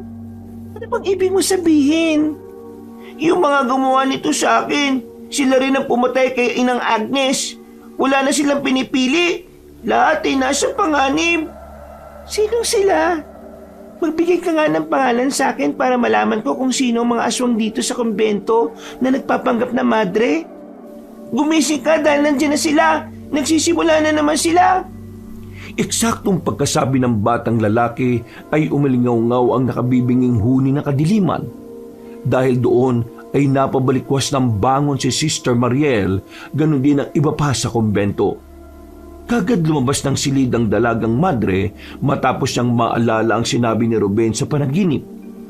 Tumakbo siya at magtutungo sana sa silid na kinaroroonan ni Robin para humingi ng tulong at sabihin ang napanaginipan niya. Pero merong umagaw ng kanyang atensyon. Mula sa pasilyo ay meron siyang nakitang pamilyar na madre. At hindi nga siya nagkamali dahil si Sister Lucia yun na naglalakad papunta sa kinaroroonan ng lumang silid. Sa bilis ng paglalakad noon ay tila hindi na sumasayad sa lupa ang mga paa. Nang marating niya ang pinakadulo ay naabutan nga niya sa tapat ng pinto ng lumang silid si Sister Lucia. Sister Lucia? Nakita tayong muli. Sinabi ko naman sa iyo na wala akong kasalanan sa mga nangyari. Produkto lang ako ng kagagawa nila. Hindi ko to ginusto at hindi ko to pinili. Sila ang gumawa nito sa akin. Totoo ka ba talaga? Hindi ba ako nag-iilusyon lang? Katulad mo, hindi sila naniniwala noon. Pero maniniwala na sila ngayon dahil isa-isa na silang huhusgahan at nagsimula na yung kay Mother Agnes. Humarap kay Sister Mariel ang nasabing madre at kitang-kita niya ang pamumula ng mga mata nito na tila luluha na. Bukod doon ay unti-unting umuusli ang matutulis nito mga pangil.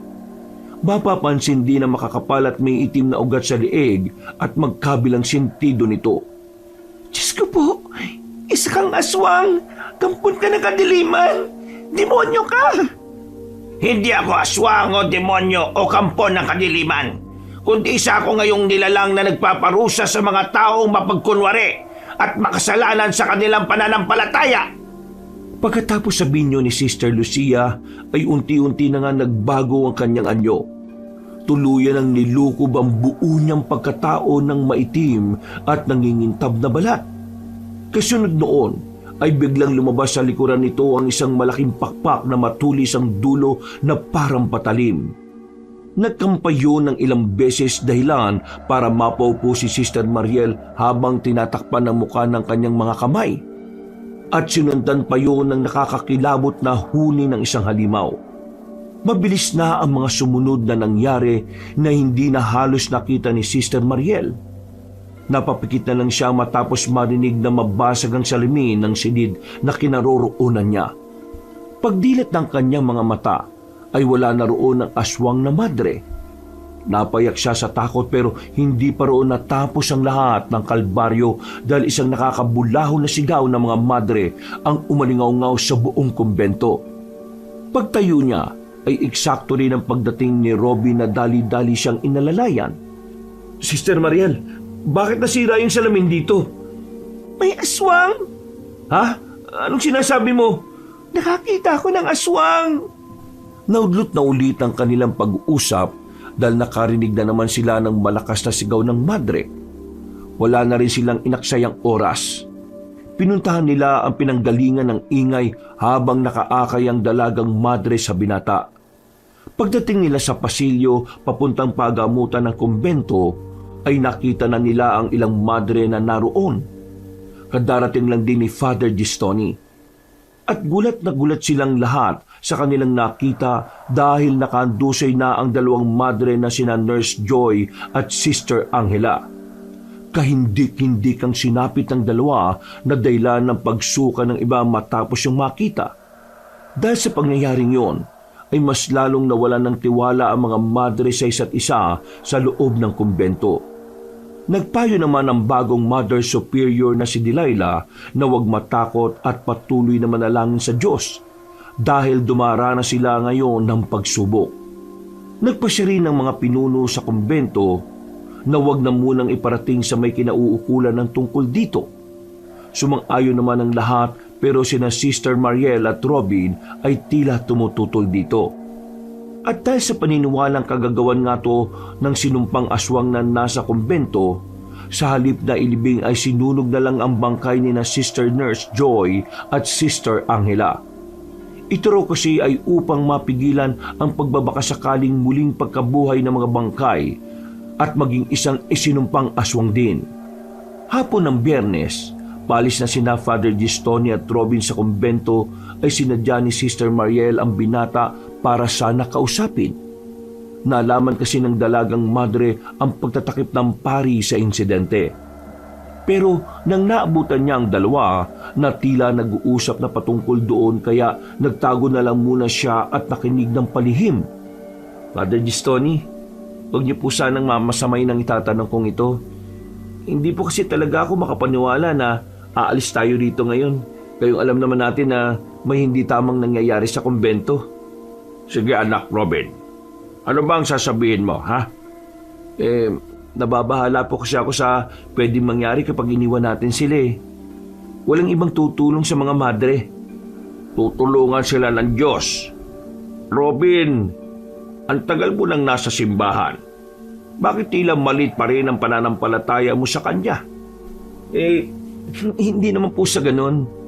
Ang akin lang po, hindi po ba mas ligtas o mas praktikal kung isasanggunin na po natin sa mga kinauukulan ng tungkol dito? Naniniwala po ako na ang Diyos ay Diyos ng kaayusan. Kung magkakaroon ng tamang proseso sa pag-iimbestiga, matutukoy po natin kung sino ang gumawa ng pagpatay o kung sino po ang... Kung sino ang ano, Robin? Kung sino ang ano? Kung sino po ang aswang? Robin, anak, sa tingin mo ba hindi ko alam ang tungkol dyan? Sabi mo nga, ang Diyos ay ang Diyos ng kaayusan. Kaya meron siyang inilaan na tamang mga tao para gumampan sa sinasabi mo. Hindi uubra ang mga ordinaryong pulis, kung di rin naman ordinaryo ang kanilang kakaharapin. Posibleng mas dumami lang ang mapapahamak kung magkataon. Kung ganun, ano pong naiisip niyong paraan? Maghintay ka lang anak at magtiwala dahil hindi natutulog ang Diyos. Huwag mo nang bagabagay ng sarili mo at sa halip na mag-alala ka ng mag-alala, lalo na kay Sister Mariel. Bakit hindi mo siya ipanalangin sa Panginoon gayon din ang ibang nasa kumbento? Tila nahiya ang gwapong binata nang marinig yun sa pari kaya umiwas siya ng tingin dito. Napangiti lang ang matandang lalaki habang pinagmamasdan siya. Matagal ko nang napapansin ang pagtatangi mo sa babaeng yun Pero sana maintindihan mo na ang sinumpang niyang tungkulin sa Diyos panghabang buhay na panata at hindi basta-basta mapuputol. Paasahin mo lang ang iyong sarili, Robin.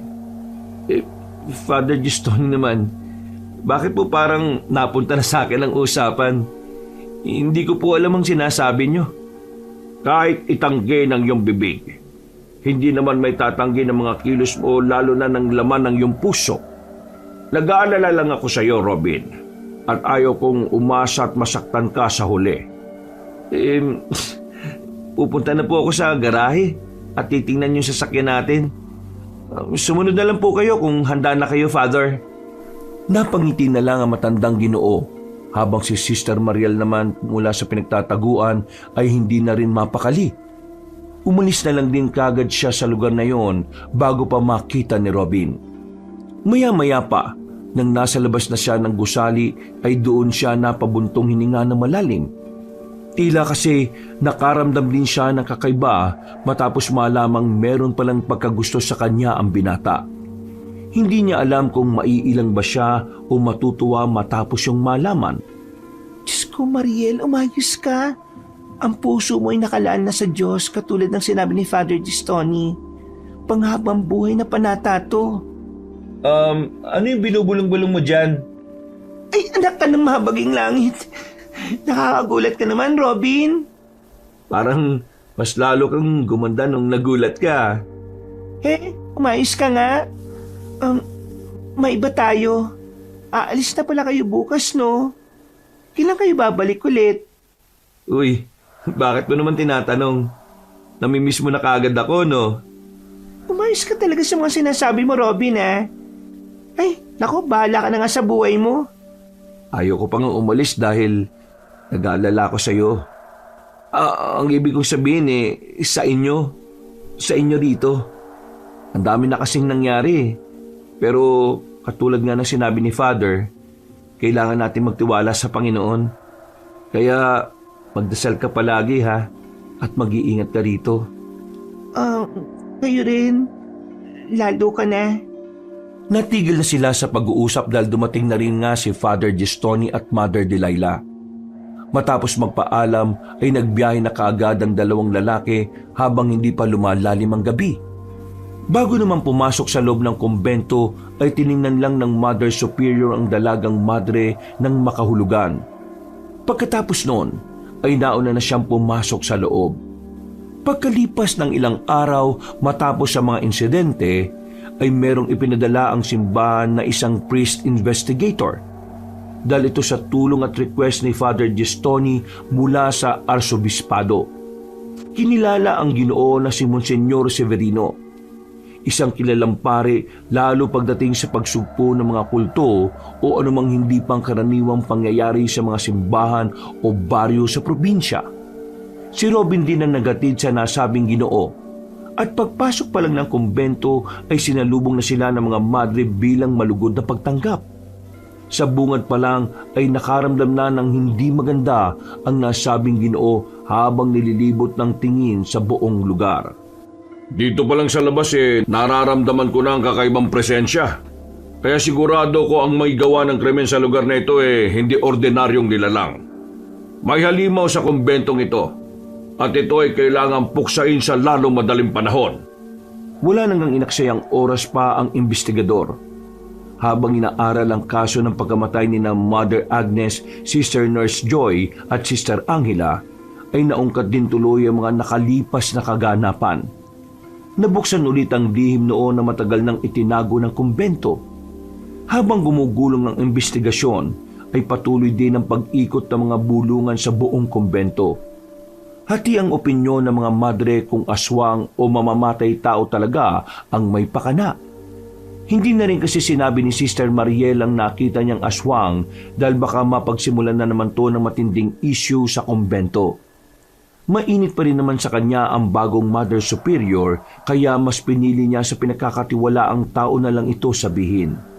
Nanatili naman si Robin dahil hiniling niya rin muna kay Father Gistoni na samahan si Monsignor pero ang totoo ay nag-aalala lang naman talaga kay Sister Mariel. Isang gabi, pagkatapos ng aktibidad sa kumbento ay muling nanaginip ng kakatuwa ang dalagang madre. Dinalaw na naman siya ng batang si Ruben. Ali, kailangan niyo nang umalis sa lugar nito.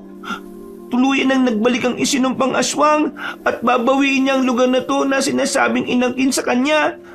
Kapag sumalakay siya, mauubos ang lahat sa kumbento at siguradong walang matitira. Anong ibig mong sabihin, Ruben? Sa muling kabilugan ng buwan, babaan ng dugo sa lugar na ito. Kailangan pigilin ang punot dulo ng kasamaang to para matapos na ang lahat.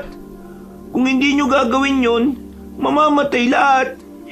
Inuulit ko sa iyo na mauubos ang lahat sa kumbento at siguradong walang matitira. Sabihin mo kung paano sila mapipigilan. Sabihin mo kung sino ang dapat pigilan. Ang mga taong gumawa nito sa akin, ang mga sumunog sa akin at ang nagbigay ng sumpa kay Sister Lucia, lahat sila ay dapat pagbayarin. Sino nga sila? Bakit hindi mo mabanggit-banggit ang mga pangalan? Humingi ako ng tawad dahil sa oras na banggitin ko ang mga pangalan nila, magsisimula na ang kalbaryo sa kumbento. Pero malalaman mong sagot sa silid na puno ng apoy sa lugar na ipinagbabawal. Doon mo malalaman kung sino-sino sila. Sa lumang silid? Magmadali ka dahil wala ng oras. Pagkasabing yun ay biglang nagising ang dalagang madre. Pagtingin niya sa maliit na orasan sa silid na kinaroroonan ay doon niya nakitang eksakto 12:00 na ng hating gabi. At dahil hindi siya mapakali matapos sa mga nalaman, ay naisip niyang lumabas ng silid. Nung una ay nag-aalangan pa siya pero nagtungo na rin siya sa silid ni Robin para humingi ng tulong. Sinabi niya ang lahat sa binata kaya hindi yun nag-aksaya na tulungan siya. Wala silang inaksayang oras. Tinungo nila ang lumang silid na nakakadena upang hindi mapasok. Sabi sa akin ni Ruben, nandito daw ang sagot sa loob mismo ng lumang silid. Kung mabubuksan natin to, siguradong malalaman natin ang itinatagong lihim ng kumbento. Pero ang sabi ni Mother Agnes noon, tinapon na raw sa balon ng kumbento ang susi ng kadene. Huwag ka mag-alala. Dinala ko tong pamputol ng bakal. Walang halong pag-aalinlangan, pinutol ng binata ang kadena na kaagad nahulog sa sahig. Pagkatapos noon ay nagkatinginan sila bago sabay na pihitin ang siradura ng pinto. Dahan-dahan yung nagbukas at sabay silang napatakip ng ilong dahil tila may sumasabay na amag sa hangin. Bukod din doon ay umalingasaw ang nabubulok na amoy. Napapikit sila pareho habang hinahawi ang mga alikabok na humahalo sa hangin. Pagdilat ay humakbang sila papasok sa loob. Doon na nga tumambad sa kanilang mga paningin ang kabuuan ng nasabing ipinagbabawal na silid. Hindi nagbago ang naunang nakita ni Sister Mariel kaya nasabi niya talaga sa sarili na totoo ang nangyari noong unang gabing unang beses niyang nakita si Sister Lucia. Kung ganun, tama nga talaga yung nangyari nung gabing yun. Para tong maliit na kapilya, yung malaking kahoy na krus sa gitna, dun ko unang nakitang duguan si Sister Lucia eh. Pero nasan dito yung sinasabi ni Ruben sa iyo na puno ng apoy? Wala naman ako nakikitang apoy dito kundi mga libro sa kaliwa at kanan. Hindi ko rin alam eh. Alam ko na, naalala ko na. Sa ilalim ng simba na tinutuluyan ko, may parang kugon doon. Posibleng meron din dito sa ilalim at kailangan lang nating hanapin. Wala na nga silang inaksayang oras hanggang sa makita nila ang sikretong daan na nasa likod mismo ng pader kung saan nakalagay ang malaking kahoy na krus. Nagulat sila dahil merong hagdan doon pa ibaba at matagal silang tumayo roon at nag-isip kung ano nga ba ang dapat gawin. Sa palagay mo, dapat na ba tayong humingi ng tulong kay Monsignor? Paano kung may aswang diyan sa ilalim? Ang tanong kung pinagkakatiwalaan mo ba siya? Hindi na nakaimik ang dalagang madre kaya nauna nang bumaba si Robin dahil alam na ng binata ang ibig sabihin ng katahimikang yon. Nang nasa ilalim na, ay natuklasan nga nila ang isang sinaunang kwarto na hindi bahagi ng blueprints ng kumbento. Doon nila nakita ang altar ng kultong pinaniniwala ang pinanggalingan ng kasamaan. Ang sinasabi ni Father Gistoni na dahilan kung bakit nakapasok sa kumbento ang sumpa ng aswang. Nakakita sila ng mga lumang larawan sa pader na may mga mukhang pinunit at niluma na ng panahon. May nakita pa silang isang pinto at pagbukas nito ay nakakita sila ng mahabang lagusan. At ang nakapagtataka ay nakasindi ang mga tulos sa gilid na nagsisilbing ilaw. Sinyalis na ginagamit hanggang ngayon ang daan na yon. Nagpatuloy sila hanggang sa marating ang isa pang silid na parang rehas. Doon na nga nakita ng dalawa ang ilang bungo at damit na mga madre. Nagkatinginan sila matapos maunawaan kung kanino ang mga bangkay na yon. Ito yung nakita ko nung inawakan ako ni Sister Angela. Diyos ko po, sila yung mga madring mga namatay at nasunog. Paglingon nila sa kabila, ay doon nga nila nakita ang tila kugon. Lalapit sana sila roon pero may narinig silang mga boses mula sa hindi kalayuan. Maingat silang nagtago sa isa pang lumang silid at pagpasok doon ay mas lalo lang nagimbal si Sister Mariel. Nakita niya kasi sa silid na yon ang isang bata at may lumang larawan doon ng batang lalaki na pamilyar sa kanya ang mukha. Kwarto to ni Ruben? Dito siya ikinulong noon? Ito siya marahil. Parang binuhusan ng malamig na tubig ang ulo ni Sister Mariel nang makita ang buto ng bata sa lumang kama sa pinakadulo ng silid. Nakakadena pa yun na talatang doon na nga namatay matapos makaranas ng matinding paghihirap. Biglang naalala ng dalagang madre ang palaging sinasabi sa kanya ni Ruben sa tuwing magpapakita ito sa kanyang panaginip. Parang awa mo na, Ali. Huwag mo akong iiwan. Isama mo na ako at gusto ko nang umalis sa lugar na to. Wala akong kasalanan. Hindi ako nagbigay ng sumpa. Sila ang sumunod sa akin at sila ang nagbigay ng sumpa kay Sister Lucia. Sila ang pumatay sa mga madre. Napaluha na lang ng tahimik si Sister Mariel kaya inalo siya ni Robin. Humihiling sa akin si Ruben na isama siya kapag umalis tayo sa lugar na ito. Kaya pakiusap, Robin. Kunin natin ang buto niya at ilayo natin sa lugar na ito. Pangako, isasama natin siya sa pag-alis sa lugar na ito. Kukunin natin ang buto niya at aalis na tayo ngayon din. Wala na nga silang inaksayang oras. Pagkatapos kunin at ibalot sa lumang kumot ang mga buto ni Ruben, ay umalis na sila sa lugar na yun. Hindi na nila inisip na galugarin pa ang lugar dahil alam nilang delikado. Gusto man din nilang kunin ang iba pang mga buto na naiwan sa piitang nasa ilalim pero naisip nilang baka mahalata sila ng mga aswang sa kumbento. Pag-akyat nila sa hagdanan, palabas na sana sila ng lumang silid nang makita nilang nakatayo sa harap ng pintuan si Mother Delilah. Napahinto sila sa kapinagmasdan ng nasabing superior. Magpapaliwanag na sana si Robin pero pinigilan siya ni Sister Mariel at binulungan. Pansinin mo ang mga mata niya. Namumula. Pati yung leeg at magkabilang sentido niya. Napansin mo ba yung ugat na nangingitim? Ganyan na ganyan si Sister Lucia nang nakita ko siya. Ibig mong sabihin, aswang din si Mother Delilah? Oo, sigurado ako. At mas masisiguro natin yan kapag nagsalita na siya. Kapag narinig natin na malademonyo niyang boses. Anong ginagawa niyo rito, Sister Mariel? Hindi ba't alam mo naman na ipinagbabawal ang pagpasok sa lumang silid na ito? Nanghikayat ka pa ng ibang tao para makasala. At ano yung hawak ninyo, ha? Makinig ka, aswang! Kung paparaanin mo kami, hindi tayo magkakasakitan. Kaya tumabi ka na ngayon din. Nakikita mo ba tong hawak ko? Hindi ako magdadalawang isip na ipalo to sa'yo. Tinawag mo akong aswang? Hindi ako aswang kundi isa ako sa mga tagahatol sa mga taong mapagkunwari sa kanilang pananampalataya. At nakikita ko sa inyong dalawa ang kaugaliang yon. Kaya parurusahan ko na kayo ngayon din. Sa palagay mo, papayagan kitang gawin mo yon? Etong sa'yo! Mabuti na lang ay may dalang panliyab si Robin na kaagad niyang ginamit. Narinig kasi niya noon sa Bagong Bayan na usap-usapan ng mga tao roon na takot daw ang aswang sa apoy. Dahil doon ay walang pag-aalinlangan niyang niliyaban ng mga lumang libro na nasa kaliwa at kanan. Nang makita yun ni Mother Delilah, ay nagngalit ito dahilan para unti-unti nang magbagong anyo at tuluyan na maging isang aswang. Humuni yun na parang isang ibon samantalang binato naman siya ni Robin ng umaapoy na mga libro. Mabilis na nagliyab ang nasabing bagay dahil sa lumang-luma na. Nang tamaan ng aswang ay sinamantala nila yon. Tumakbo sila palabas ng silid. Kumuha pa si Robin ng mga nagliliyab na libro habang tumatakbo sila sa pasilyo. Diretso tayo sa silid ni Monsignor. Bilis, Sister Mariel! Dali! Habang tumatakbo sila, ay umaalingaw-ngaw naman ang nakakakilabot na huni ni Mother Delilah.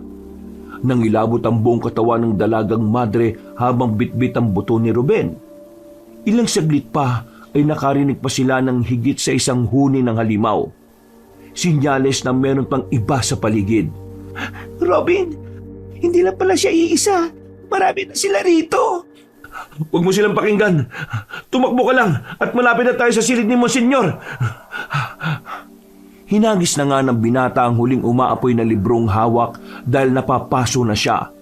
At paglingon nga nila ay lumilipad na nga papunta sa kinaroroonan nila si Mother Delilah. Kitang-kita sa mukha ng madring aswang ang matining pagnanais na magawan sila na masama. Matagal ko nang gustong hatiin sa dalawang katawan mo, Sister Mariel. Dahil simula nang dumating ka rito, wala nang ibang nakita si Mother Agnes kundi ikaw. Ako ang matagal niyang nakasama pero mas ikaw pa ang palagi niyang napapansin. Mabuti na lang talaga at kabilang ako sa mga tagahatol na siyang pinagkaloobang makapasok at malayang makakilos sa kumbentong ito. Robin, maabutan na niya tayo. Natatakot ako, Diyos ko po. Tulungan niyo po kami. Sige, at matakot ka lang dahil ang takot ang nagpapadagdag ng lasa sa karne at dugo ng tao. Sumigaw ka at matakot! Humalakhak ang aswang na parang nababaliw na demonyo hanggang sa mabilis ang mga sumunod na pangyayari.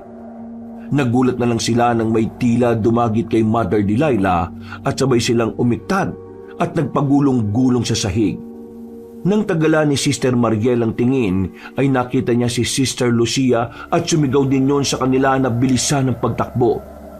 Dahil doon ay wala na silang sinayang na oras ni Robin. Hindi na nila nakita ang pagbubuno ng dalawang aswang dahil lumiko na sila pakanan at tinumbok ang silid ni Monsignor. Pagdating sa harap ng pinto ay meron na namang sumulpot na isa pang aswang. Mabuti na lang ay bumukas kagad ang pinto at gamit ng holy water, iwinisik ito ni Monsignor sa aswang habang nagbibigkas ng salita ng Diyos. Kayong masasamang kampo ng kadiliman, sa ngalan ng Diyos Ama, ng Diyos Anak, at banal na si Kristo Jesus, at sa ngalan ng Diyos Espiritu Santo, maggunaw kayo at bumalik sa dagat-dagatang apoy kung saan kayo nararapat! Nang matamaan ng dalawang aswang, ay parabang asido ang dating sa kanila ng holy water.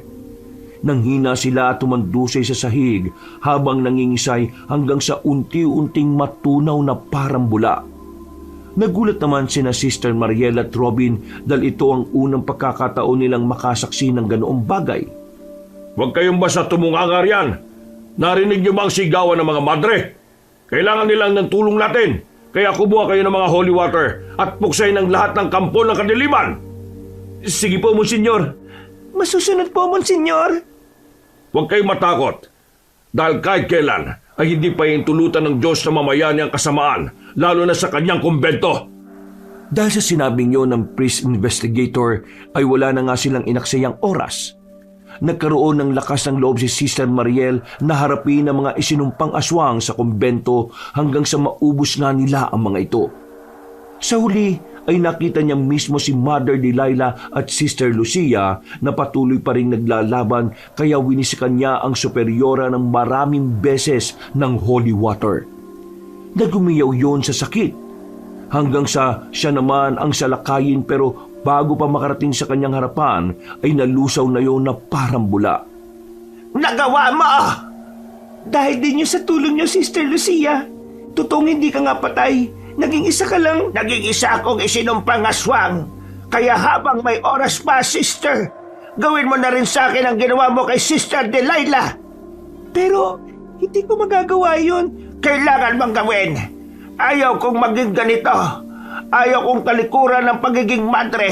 Kaya nanatili ako sa ilalim ng kumbento na nagtatago dahil ayaw kong makagawa ng masama sa mga inosenteng tao. Ginawa nila kong isinumpang aswang para sa masama nilang layunin. Kaya dapat mo akong pigilan. Ito ang tungkulin mo bilang alagad ng Diyos. Ito ang sinumpaan mong tungkulin at walang hanggang panata mo. Gawin mo na para matahimik na rin ang aking kaluluwa at malinis akong muli. Huwag kang mag-alala dahil hindi ako masasaktan. Mas mararamdaman ko lang ang paglilinis sa akin ng ating Panginoon. Napabuntong hininga na lang si Mariel habang napapaluha at pagkatapos pikit mata na niyang isinaboy kay Sister Lucia ang holy water. Pagdilat ng mga mata niya ay wala na yon sa kanyang harapan dahil natunaw na rin ito na parang bula. Napayak na lang siya ng gusto at nasaksihan naman ni na Robin at Monsignor Severino ang tagpong yon. Hindi mo kailangan malungkot sa nangyari. Ikaw ang naging daan para muli siyang makapasok sa pintuan ng langit. Tinulungan mo siyang maligtas ang kanyang kaluluwa sa pagkalunod sa kasamaan. Ngayon ay siguradong nasa kanlungan na siya ng ating Panginoon. Totoo po bang merong Panginoon? Kung totoo siya, bakit niya ito hinayaan na mangyari sa kanyang kumbento? Kahit kailan ay hindi natin maintindihan ang mga gawin ng may kapal. Pero isa lang ang sigurado ako. Kung minsan hinahayaan niyang mangyari ang isang bagay para sa huli, ay ang makita kung gaano siya katagumpay sa buhay ng mga taong nananatiling nananampalataya sa Kanya. Huwag kang panghinaan ng loob dahil isa ka sa mga instrumento ng Diyos. Napaiyak na lang si Sister Mariel at napaluhod habang humihingi ng tawad sa Diyos dahil sa kanyang mga nasabi. Hinalo naman siya ni Robin. Pagkatapos ng nangyaring yon, ay tunay ngang nakalaya sa isinumpang aswang ang kumbento. Natupok na ng apoy ang kuta nila sa ilalim nito at kailanman ay hindi na mabubuhay pa. Subalit ang nangyari sa lugar na yon ay nanatiling sikreto at tanging sila lang ang nakakaalam. Mahigpit ay pinagbawal ni Father Gestoni at ng sumunod na Mother Superior ang paglalahad sa labas ng patungkol dito. Nailayo na rin nila si Ruben sa lugar na yon at nabigyan ng maganda at formal na libing. Ang huling panaginip ng dalagang madre patungkol dito ay nakakaiyak dahil nagpasalamat ng gusto sa kanya ang batang lalaki. Sa wakas ay natahimik na rin ang kaluluwa nito.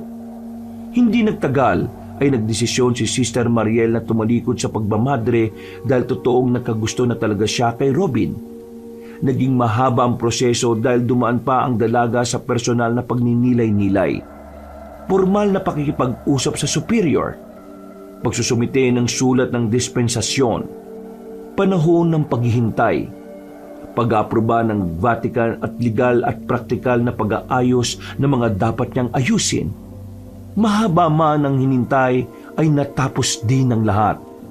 Nagkatuluyan si Mariel at Robin at ikinasal sila ni Father Gestoni. Pagkalipas ng 2 taon ay binayayaan sila ng isang anak na lalaki na may takot sa Diyos at pinangalanan nila yung Ruben. Wakas.